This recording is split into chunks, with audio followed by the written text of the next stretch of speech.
All right, can y'all hear me? All right, well, let's go ahead and get started.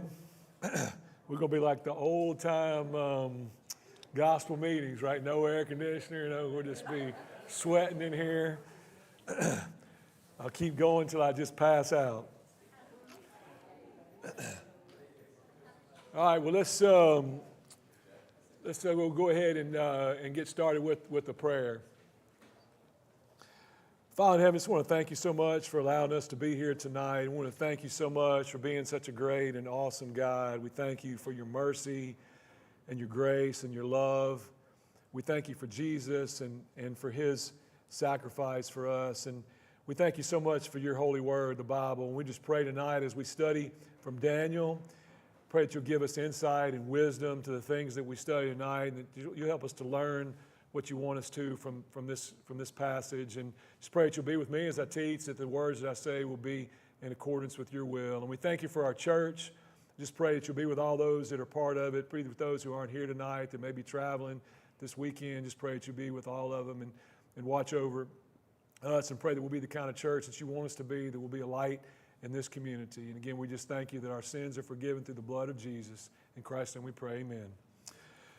All right, so thank you all for being here tonight. We're going to get into some exciting chapters in Daniel. Obviously it's going to be a lot different than the stories that we've talked about through the first 6 chapters. And as I mentioned before, chapter 7 is really a major transition in the book of Daniel, because we move from the straightforward storytelling of chapter 1 through 6 to the more difficult visions of chapter 7 through 12. And so these chapters are really some of the clearest, if not the clearest, examples of apocalyptic literature in the Old Testament, and really the only book where there's a sustained number of chapters that are all apocalyptic in nature. Some other examples of some apocalyptic text in the Old Testament are in Isaiah, the chapters 24 through 27 are some examples of apocalyptic literature. Joel chapter 2 and also Zechariah chapters 9 through 12. And in these last 6 chapters of Daniel, there's actually 4 apocalyptic visions that we're going to look at. And tonight we're going to look at the first of those 4 visions. And as I mentioned, this is really just a whole new realm of complexity in terms of trying to understand what these visions mean. And not only because it's a change in genre, the apocalyptic literature, but also it's because we're not used to this type of language. It's not something that we read every day. And also, I think even just as important as that is that we're historically distanced from the people and times that Daniel lived in. And so that makes it harder to understand. We're not familiar with the Near Eastern cultures and the images, and we'll talk a lot about the mythology they had back then, and how I think it's going to help us be able to better understand what we're going to read about tonight. And we saw this in our study in the book of Revelation, for those of you who are part of that apocalyptic literature is full of these exotic symbols, and those symbols have basically 2 meanings. There's the symbol itself, but then there's also what that symbol stands for. And sometimes we're told about what it stands for, sometimes we're not told, and obviously the times that we're not told, that makes it difficult to figure out. Like tonight in chapter 7, we're going to see there's a symbol of a horn, and that horn, we're told, stands for a king. And we're going to see that there's these evil beasts that we're going to talk about, and those beasts stand for kingdoms. Now, it's much more difficult to figure out what those kingdoms actually are, but we'll talk about that a little bit as well. And it's also important to know about numbers in apocalyptic literature, and there were a lot more symbolic numbers in Revelation than what we're going to see here in Daniel, but there are a lot of them, and so we need to understand that we have to use a lot of caution when we look at numbers and what they mean, because they're very, very symbolic in apocalyptic literature. And the term, make sure I'm changing this right, so the term apocalyptic comes from the Greek word apocalypsis, and that word also means revelation. And it can also mean unveiling.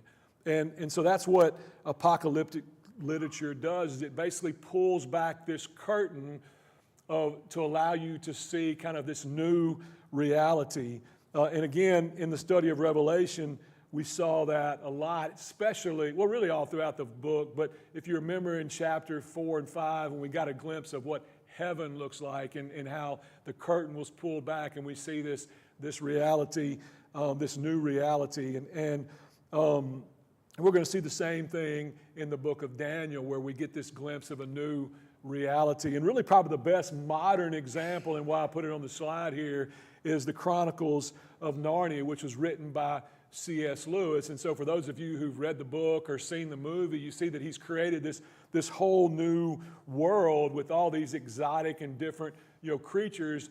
And it was a way to tell the gospel by using these creatures. And so that's an example of kind of a modern apocalyptic literature. So when we read apocalyptic literature, it's very important to understand that we don't read it literally. We don't believe, for instance, in Revelation, we don't believe when we get to heaven that Jesus is going to be a lamb, right? He's not going to be a literal lamb when we get to heaven. That was just a way for Revelation to give us a great picture of what Jesus did. We should read it naturally when we read apocalyptic literature. We shouldn't try to pick every little thing apart and try to understand exactly what each symbol stands for. We need to really try to get the big picture when we read it. I like a couple of quotes by Jim McGuigan, who wrote a commentary on Revelation, also on Daniel. He says, "The usual approach to a book is to understand it literally unless forced to do otherwise. And in approaching the apocalyptic book, the rule should be understand it figuratively unless there's a good reason to do otherwise." Tremper Longman said this. He says, "It's a travesty to interpret apocalyptic images too finely, to press them in their details. And this mistake is common among biblical interpreters of apocalyptic literature and has led to all kinds of fanciful interpretations and outlandish claims. Caution and reserve are virtues in the interpretation of this type of literature."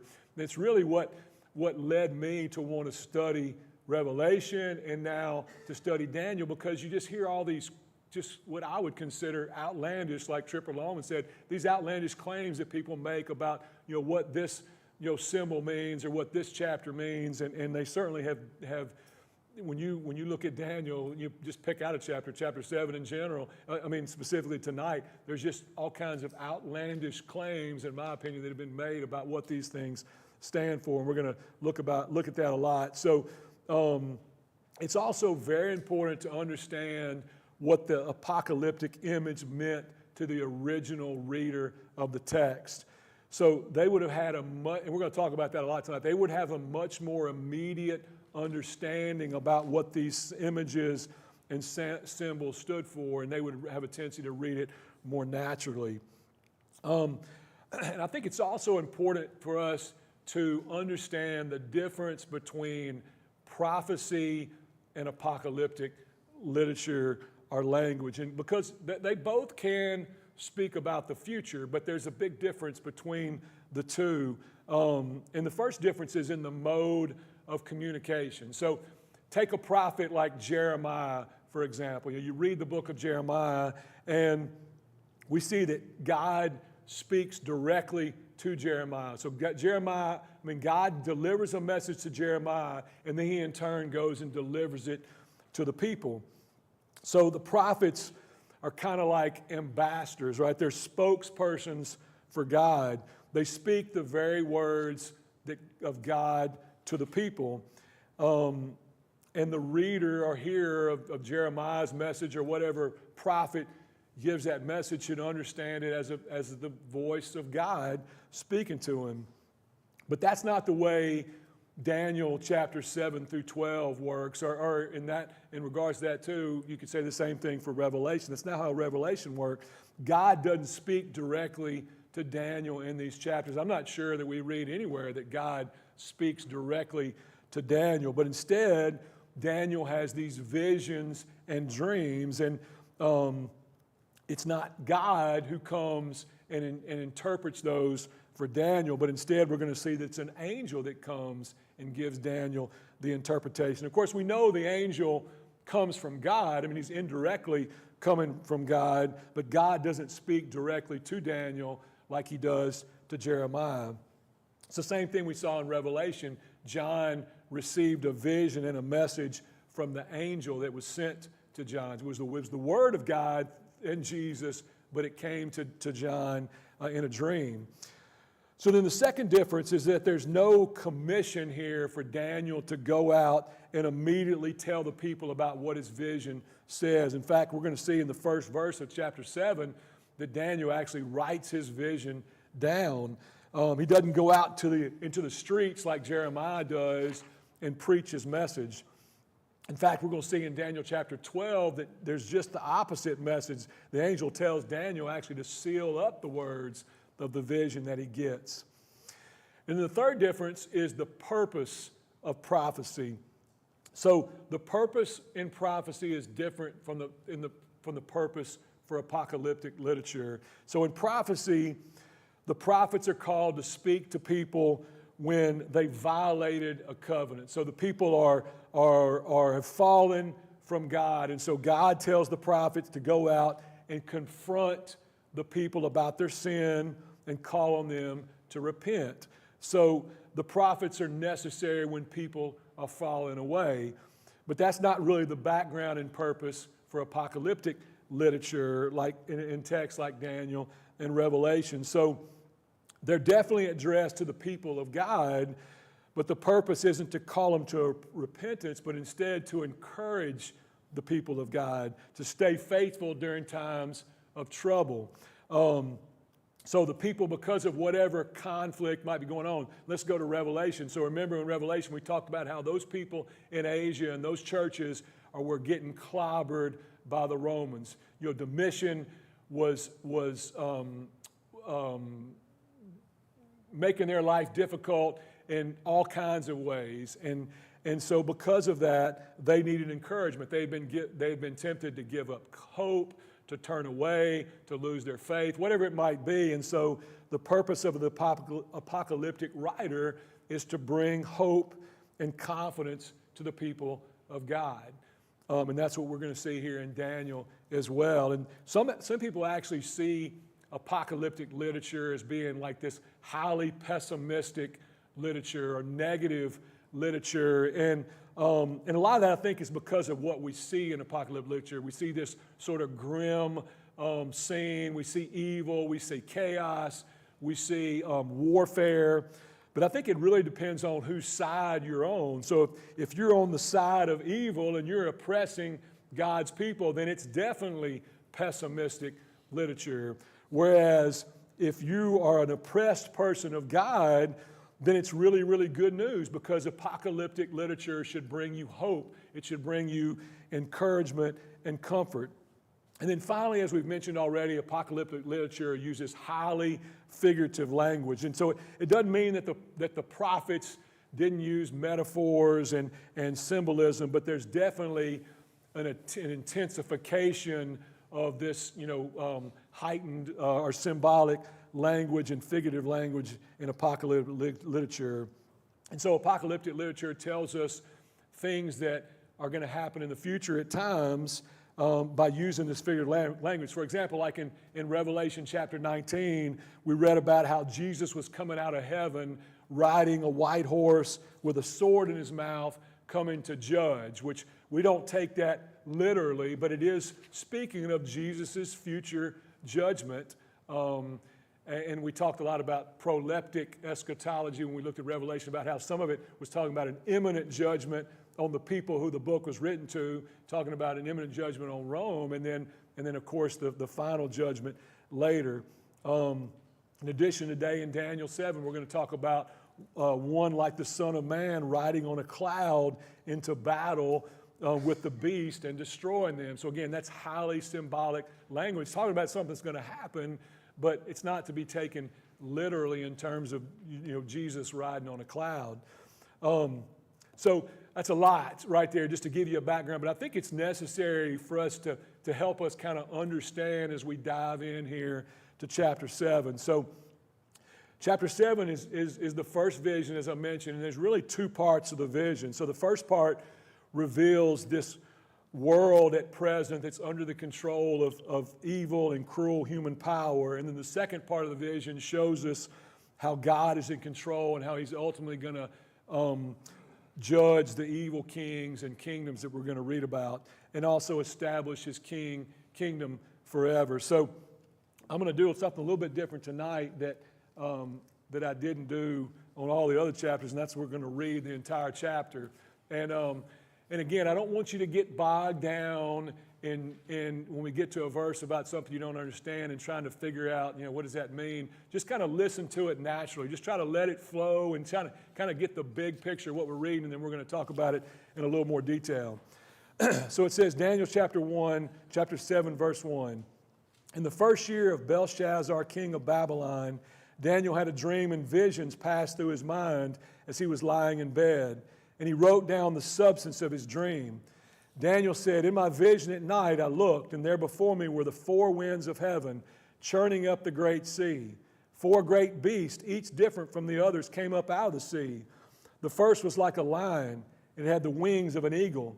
I watched until its wings were torn off, and it was lifted from the ground so that it stood on 2 feet like a human being, and the mind of a human was given to it. And there before me was a second beast, which looked like a bear. It was raised up on one of its sides, and it had 3 ribs in its mouth between its teeth. 3 ribs in its mouth between its teeth. It was told, get up and eat your fill of flesh.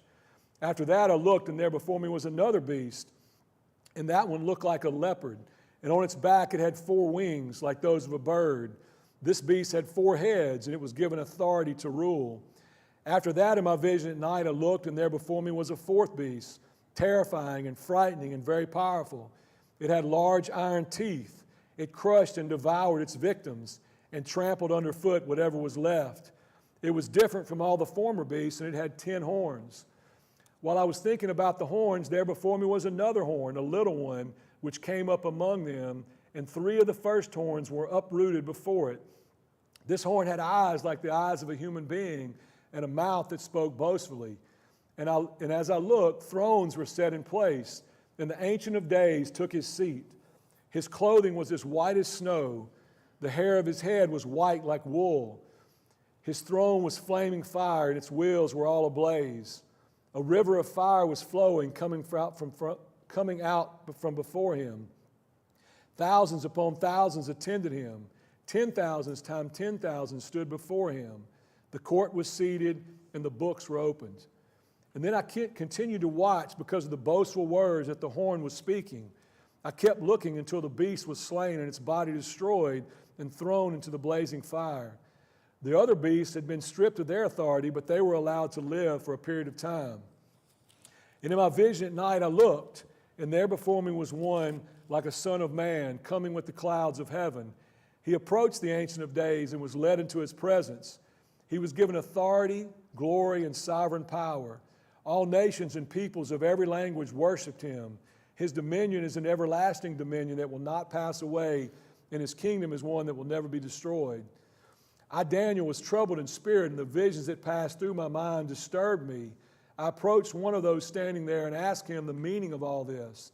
So he told me and gave me the interpretation of these things. The 4 great beasts are 4 kings that will rise from the earth. But the holy people of the Most High will receive the kingdom and will possess it forever. Yes, forever and ever. Then I wanted to know the meaning of the 4th beast, which was different from all the others and most terrifying, with its iron teeth and bronze claws. The beast that crushed and devoured its victims and trampled underfoot whatever was left. I also wanted to know about the 10 horns on its head and about the other horn that came up, before which 3 of them fell. The horn that looked more imposing than the others and was waging war against the holy people and defeating them, until the Ancient of Days came and pronounced judgment in favor of the holy people of the Most High. And the time came when they possessed the kingdom. He gave me this explanation. The fourth beast is a fourth kingdom that will appear on the earth. It will be different from all the other kingdoms and will devour the whole earth, trampling it down and crushing it. The 10 horns are 10 kings who will come from this kingdom. And after them another king will arise, different from the early ones. He will subdue 3 kings. He will speak against the Most High and oppress his holy people and try to change their set times and the laws. The holy people will be delivered into his hands for a time, times, and a half a time. But the court will sit, and his power will be taken away and completely destroyed forever. Then the sovereignty, power, and greatness of all the kingdoms under heaven will be handed over to the holy people of the Most High. His kingdom will be an everlasting kingdom, and all rulers will worship and obey him. This is the end of the matter. I, Daniel, was deeply troubled by my thoughts, and my face turned pale, but I kept the matter to myself. All right, everybody understand? Raise your hand if you don't. All right, so when we see chapter 7, all right, when we start in chapter 7, it basically takes us back to before the events of chapter 5, which were the last days of Belshazzar's reign. That was 539 BC, also the last day of his life. Well, chapter 7 occurs in the first year of Belshazzar's reign, which is 553 BC. So at this point, Daniel's been in Babylon about 52 years, and he's probably around 70 years old. And so in verse 1, as we talked about earlier, we read that Daniel's vision comes to him through a dream. And so we see here that Daniel saw a great sea. And it says, the 4 winds of heaven are churning up the water. Jim McGuigan actually says that in apocalyptic literature, the wind is often used to depict the actions of God. And so the 4 winds of heaven here may refer, and I think probably do, to the forces that God can use to control nations and even destroy them. We read about this in Jeremiah chapter 49, verse 36. And so in this verse in Jeremiah, God is speaking about his judgment against the city of Elam. And so this is the words he used. It says, I will bring against Elam the 4 winds from the 4 quarters of heaven. Talking about the 4 winds, talking about God's judgment. So we get this picture here in the beginning of this chapter of these turbulent, chaotic waters, and out of these waters come these 4 large beasts. And so just think for a second, just imagine yourself, you're standing on this shore, and you are on the seashore, and you have 4 winds of heaven that are coming from every direction, whipping up the sea. And so this kind of gives you this picture of chaos, of chaotic waters. And we know that we're dealing with symbolic language here because the water and the winds denote chaos and evil. So during the time of Daniel, the sea was a symbol of evil. And we actually talked about this when we studied Revelation in the New Testament, that to the Jews, the sea was evil. It's where the great monster Leviathan lived. And we read about Leviathan in a lot of chapters in the Old Testament, or a lot of books in Job and Psalms and Isaiah. We're going to talk a little bit more about that in a second. So also, there's these creation myths that were prevalent during this society. There's the creation myths that were part of the Babylonian culture and also the Canaanite culture. And in these creation myths, they associated the sea with evil. And one of the most popular one of those, and the one that Daniel would have learned when he was shipped to Babylon in the first chapter, and he had to learn the ways of the Babylonians, part of his training would have been to learn the Babylonian creation myth, which is referred to as the Enuma Elish. So it tells the story about how the Babylonian god Marduk destroys the evil sea. And in that story, the evil sea is represented by the god Tiamat. And so Marduk destroys the sea, or destroys Tiamat, but even though he defeats Tiamat, he still has to constantly battle the sea because the sea is always trying to threaten creation. And so therefore, it's thought of as being evil. In the Canaanite culture, The creation story was basically the same, except in this case it was their god Baal, and he fought and defeats the sea, which was represented by another god named Yam, Y-A-M. And the name Yam means sea. Another name for him was Prince River.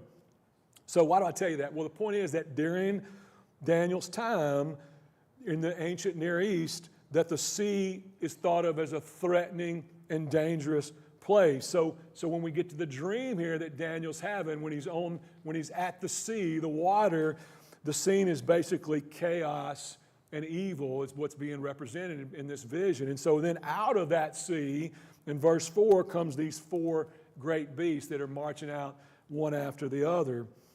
And the beasts are not like anything else in God's creation, which is the point, because these beasts are meant to represent forces that oppose God and God's creation or God's created order.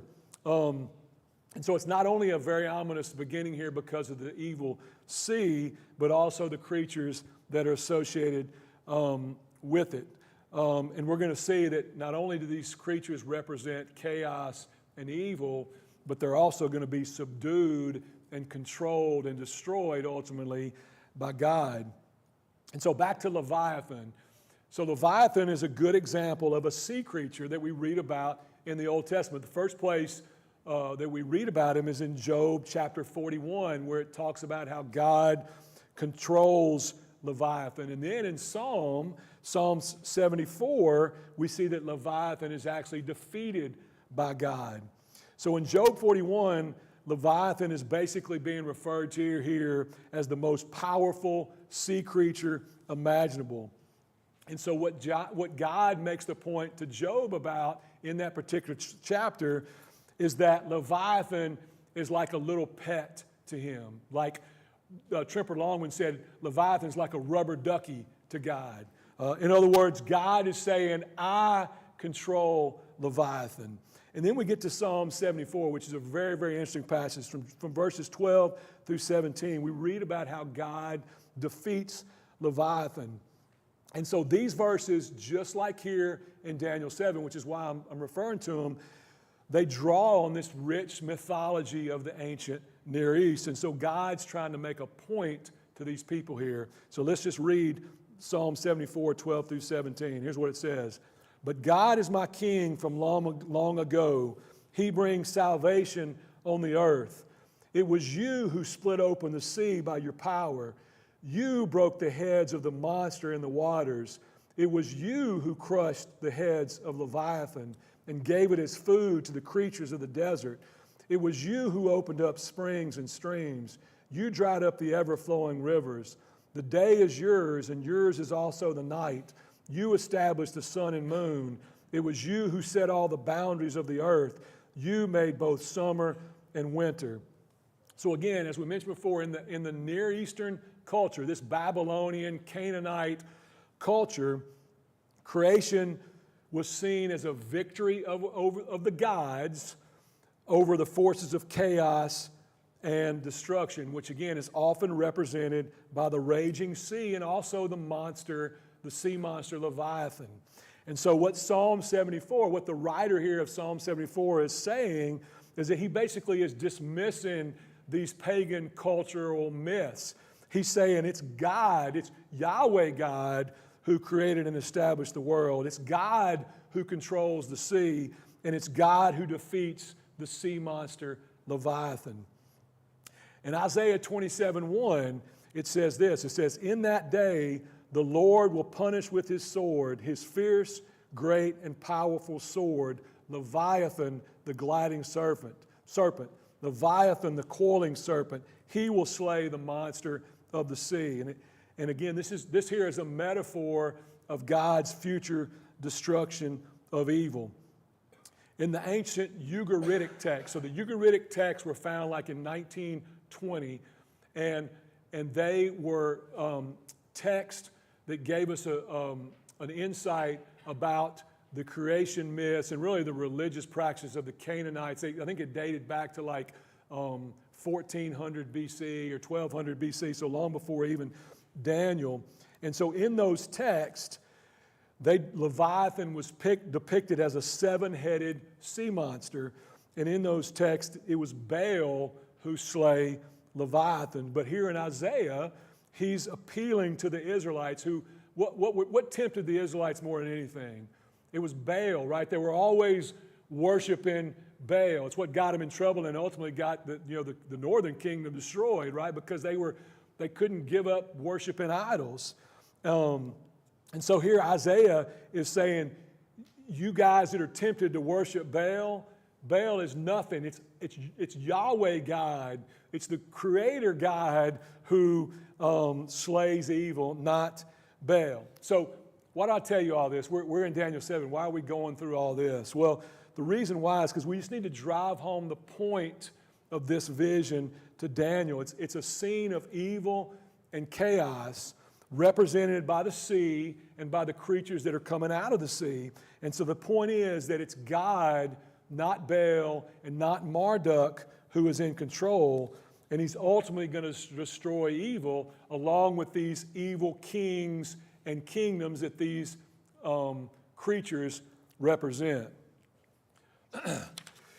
So another important point of this chapter, too, is that it seems like there's a real obvious similarity here between the four kingdom scheme that we're going to see in this chapter represented by these sea creatures or beasts, and also the four kingdom scheme that we talked about back in Daniel chapter 2 when we looked at Nebuchadnezzar's dream of the statue and the different parts of those statues, that statue. And we're going to talk about that in great detail in our next lesson, week after next. And so we'll go over that a lot. So a lot of you probably, that's more of what you've heard about chapter 7 than anything else. What are these kingdoms? What are these kingdoms? And we're going to talk a lot about that.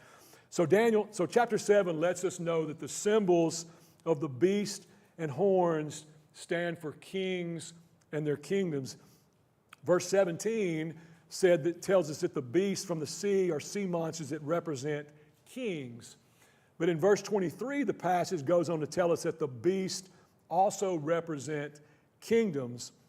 And in fact, some of the more recent translations of the Bible, translations like the New Century Version, the New Living Translation, and the Message, in verse 17, they actually substitute, instead of kings, they say kingdoms there to avoid any confusion, because I think we'll drive home the point that the beasts really represent kingdoms, the horns represent kings.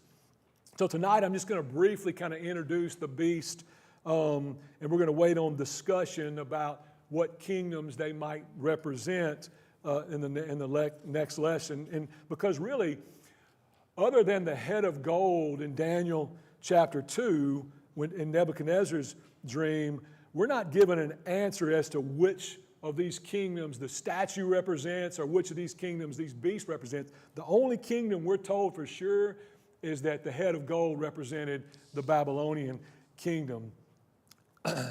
And so I believe it's possible and maybe likely that this was intentional, that God did this on purpose, that he didn't give Daniel the identification of these kingdoms for a purpose. I think it's possible that his intent wasn't for us to try to figure out what kingdoms these things may represent so that we can predict some future kingdom, but instead the purpose was to really make a theological statement about the conflict between human evil and God, meaning that kingdoms come and go, and there's rise and fall of all kinds of evil kingdoms, but the point being that God, no matter which kingdom it is, God's in control of all those kingdoms. We talked a little about that in chapter 2, but we're going to talk a lot more about that in a couple of weeks. So we see here in verse 4 that this first beast comes out of the sea, and he says it's like a lion, and it had the wings of an eagle. I watched until its wings were torn off, and it was lifted from the ground so that it stood on 2 feet like a human being, and the mind of a human was given it. And in verse 5 it says the second beast looked like a bear. It was raised up on its sides. It had 3 ribs in its mouth between its teeth, and it was told, "Get up and eat your fill of flesh." So whatever reason, this bear is the only one of these animals that's not a hybrid. The others are kind of a combination of animals. This one's not, but it's still really, I'd say, just as ferocious as the other ones. And it's eating on these 3 ribs. and it's raised up on one of its side. And so why does it have 3 ribs in its mouth? Well, lots of thoughts about that, and we'll talk a little bit about more of that in a couple of weeks. But I think it's also possible that the 3 ribs don't stand for anything, but instead they just give us a better picture of a starving, hungry bear. And why is he raised up on one side? Lots of speculation about that as well, and we'll discuss that more later. So then in verse 6, the third beast coming out of the sea looked like a leopard, and on its back it had 4 wings like those of a bird. And this beast had 4 heads, and it was given authority to rule. And again, just like the ribs here, there's differences of opinion on why this leopard had 4 heads and 4 wings, and we'll talk about that later. And then the fourth beast is really probably the most difficult of all to interpret, and you'll see in a couple of weeks that of all the beasts, it's the one where there's the most controversy about what it might represent. In fact, Daniel says here it's different from all the former beasts. Verse 7, the fourth beast was terrifying and frightening and very powerful. It had large iron teeth, and it crushed and devoured its victims, and it's trampled underfoot whatever was left. And I'd say this is probably the most horrifying beast of all. Tremper Longman calls it the robo-beast, which, obviously back then they didn't know anything about the robo-cop. So the only description we get here in this is it had iron teeth, and later in verse 19 it says it had bronze claws. And it also says in verse 7 that it had 10 horns. And these horns, just like on any animal, is a symbol of power in apocalyptic literature, particularly political power, but really just power in general. And just like a bull or any animal that has horns, it's also a symbol of not only power, but also strength and maybe even pride as well. And also, again, here's our first number, 10. And we have to remember that 10 is a symbolic number, which could mean it could be just a whole lot of horns, not just 10. And we're told in verse 24 that the 10 horns represent 10 kings. And then in verse 8, Daniel says, there before me was a little horn which came up among them, and 3 of the first horns were uprooted before it. And this horn had eyes like the eyes of a human being and a mouth that spoke boastfully.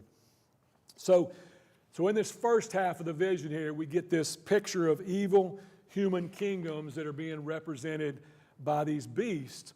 And then in the second part of the vision, beginning in verse 9, we get the picture of the divine realm, which interestingly is represented by human figures.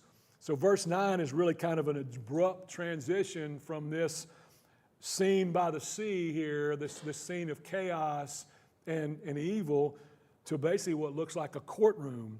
It shifts from emphasizing the beasts and their activities to now we see this emphasis on the Ancient of Days.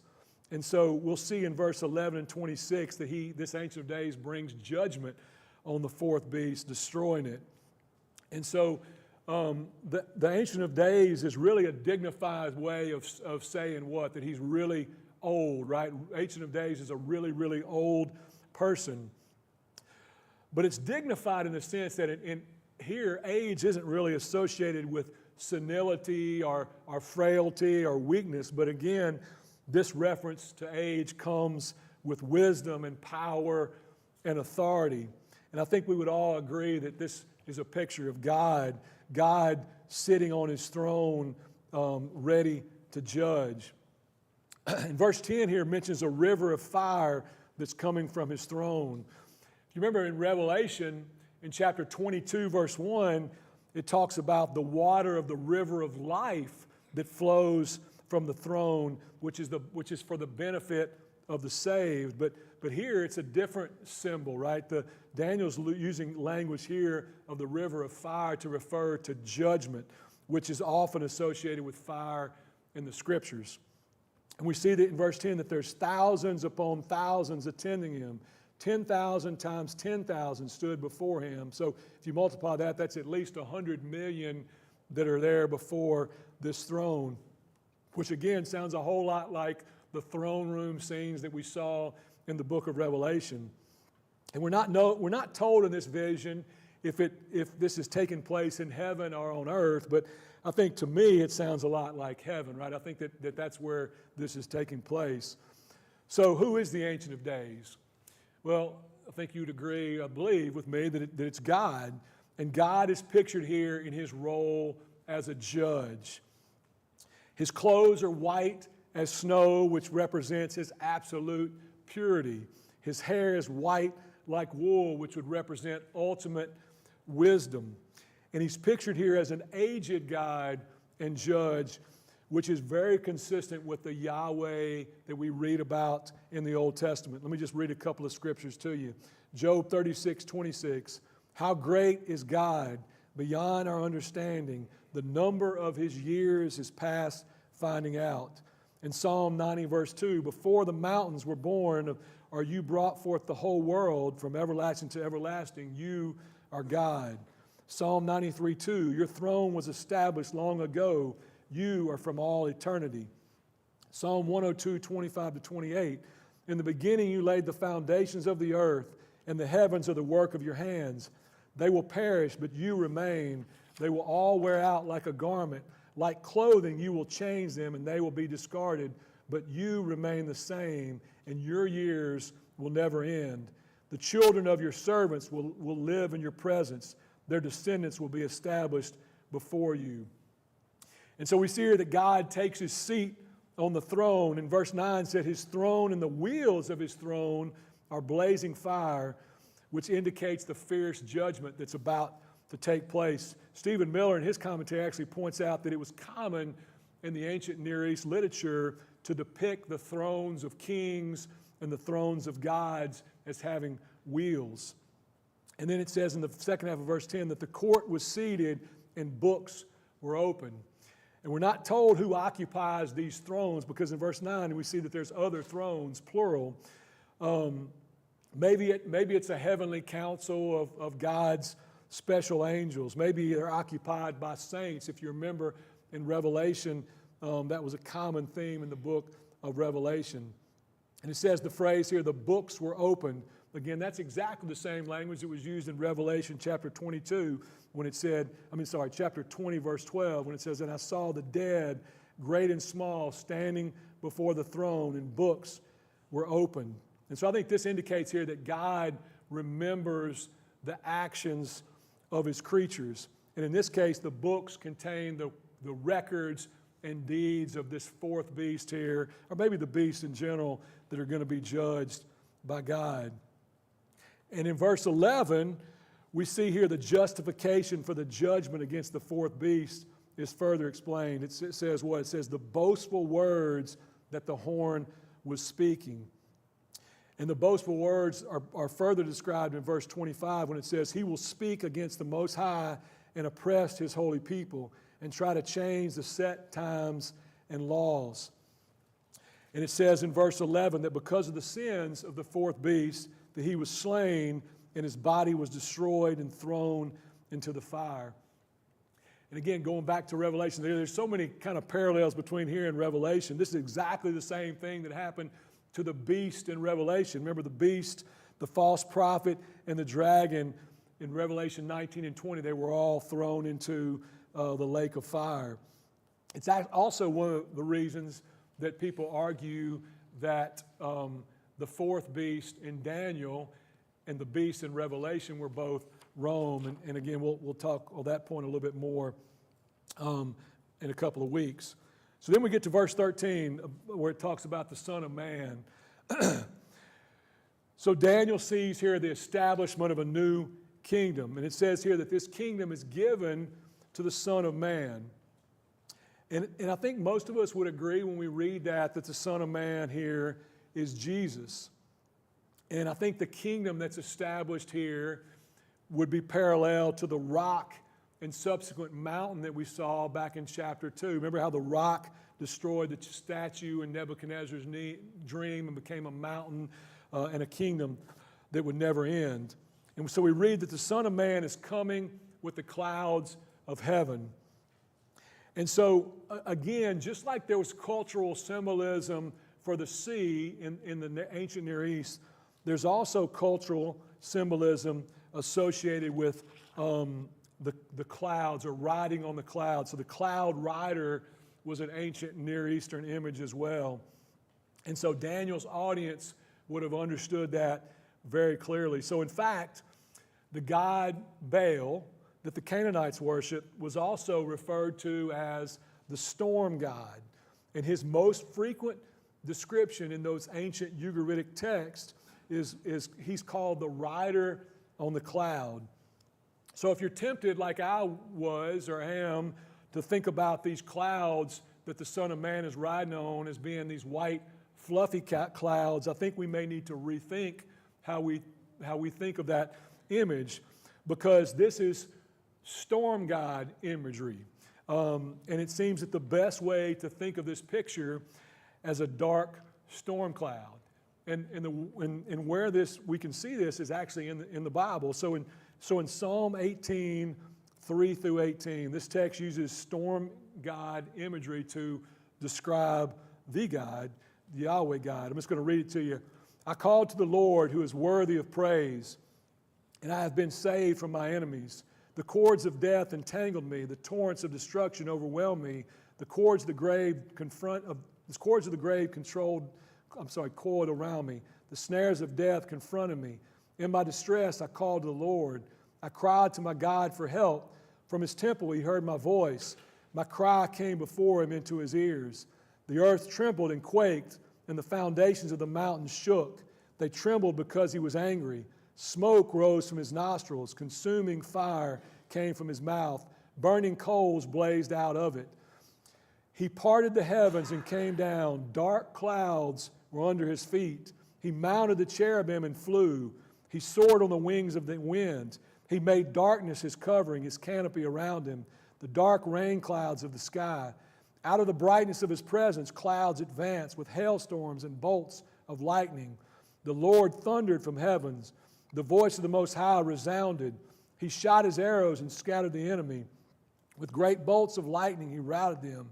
The valleys of the sea were exposed, and the foundations of the earth laid bare at your rebuke, Lord, at the blast of breath from your nostrils. He reached down from on high and took hold of me. He drew me out of the deep waters. He rescued me from my powerful enemy, from my foes who were too strong for me. They confronted me in the day of my disaster, but the Lord was my support. So again, especially verse 9 here pictures God as a cloud rider coming to the psalmist's rescue. And we see that the clouds here were basically seen as God's war chariot, and the cherubim are associated with it as well. And so again, this riding on the clouds would be an image that was very familiar to Daniel and his readers, and they would have associated this with God, and thus it would indicate the deity of the Son of Man. I'm not going to read all these other ones, but Psalm 68:4, Psalm 104, 3 through 4, and Isaiah 19:1 all talk about God riding on the clouds. So give me about 5 more minutes and I'll finish this up. So let's talk about this phrase, the Son of Man here. So the Son of Man, that phrase in the Old Testament always and without exception refers to a human being. In fact, it's the phrase that's used over 90 times in the book of Ezekiel to address the prophet as a human being and a servant of his people.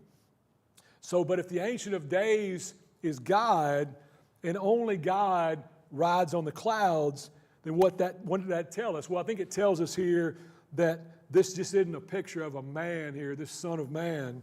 And notice here, it's not a Son of Man, but instead, what's it say? One like a Son of Man riding on the clouds. It's actually the phrase that the New Testament authors like Mark and Mark 13:26 and John in Revelation chapter 1:7 used to describe Jesus, who we know was fully God and fully human. Jesus, as you know, used the phrase Son of Man to describe himself frequently. In fact, in the NIV, in the Gospels anyway, he uses it 81 times to describe himself. And again, this was clearly based on Daniel chapter 7, I believe. So at a minimum, this would have been suggestive even to the Old Testament audience who didn't know who Jesus was, right? They didn't have any idea about Jesus at that time, but they knew that they were expecting a future deliverer like Jesus. And we saw that in other chapters in the Old Testament. We're going to see it in the rest of the book of Daniel, and also in passages like Zechariah 14 and also Malachi 3, that there's this expectation of a future deliverance by God from their oppressors. And so verse 14, the Son of Man, who is Jesus, is given dominion, glory, and an eternal kingdom. And all the nations and peoples worshiped him. And so I believe this kingdom, that eternal kingdom that was given to Jesus, refers to the establishment of the church, over which Jesus was made Lord and Christ. We saw that in Acts chapter 2, verse 36. So he has become the king of the new kingdom, the church, which was established on that day that we read about in Acts chapter 2. Jim McGuigan says this, he says, at the resurrection and glorification of Jesus Christ, everything and everyone became subject to Christ. The Messianic kingdom filled the whole earth. The moment that the Father set the resurrected Son at his right hand, he was then ruler of the kings of the earth, having authority over the nations of the earth. We read about that in Revelation chapter 1, verse 5, and also chapter 2, 26 and 27. Ephesians 1:22 says, and God placed all things under his feet and appointed him to be head over everything for the church. And then finally in Matthew 28:18, Jesus said, all authority in heaven and on earth has been given to me. And so the reason why I think it's important that we point out about when this kingdom that Jesus took over occurred, it'll make a little bit more sense when we start talking about kind of the premillennial view of things and about how their view of what the kingdom Jesus rules over means in terms of like a future millennial kingdom. So that's just some of my thoughts, or not just mine, but others, I think are backed up by Scripture in terms of what this kingdom that Jesus inherited is talking about. So next week we'll eat. The week after that, we're going to get into the second half of the chapter, the interpretation, and like I said, talk a lot about what some thoughts are about what these kingdoms of the beast might represent. All right, thank you all for being